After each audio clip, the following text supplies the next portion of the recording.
नमस्कार, आप लोग देख रहे हैं जेजी टीवी का बकबक खबर। बकबक खबर में आज खबर बकबक ये है कि गिरिडीह का समय खराब चल रहा है।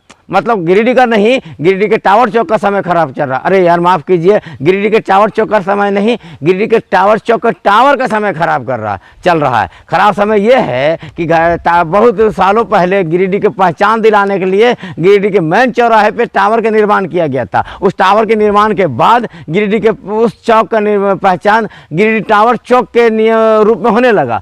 और उस टावर में चारों तरफ घड़ी लगी थी, आमने सामने डिजिटल घड़ी लगी थी, लेकिन सभी घड़ी फिलहाल खराब है। और जिसके बाद लोग कह रहे हैं कि जब टावर का ही घड़ी खराब है तो गिरिडीह का समय खराब होगा। अब स्थानीय लोग मांग कर रहे हैं कि भैया कम से कम टावर का घड़ी तो ठीक कर दीजिए। गिरिडीह का समय ठीक होगा कि नहीं ठीक होगा ये अल्लाह जानता है, लेकिन कम से कम गिरिडीह टावर चौक का टावर का घड़ी तो ठीक कर दीजिए। तो आप लोग देखिए पूरे टावर का नज़ारा। और हम अब चलते हैं बकबक में आज वापस, कल कोई नई बकबक लेकर आपके सामने आएंगे। तो हमारे चैनल से जुड़ जाइए और इस चैनल को सब्सक्राइब कर दीजिए। वो घंटी होगा ना, घंटी, वो घंटी भी बजा दीजिएगा, तभी हमारी बकबक को आप रोज सुन पाएंगे। तो आज का बकबक टावर चौक था, कल का बकबक कहीं और होगा। जुड़े रहिए हमारे जेडी टीवी के साथ।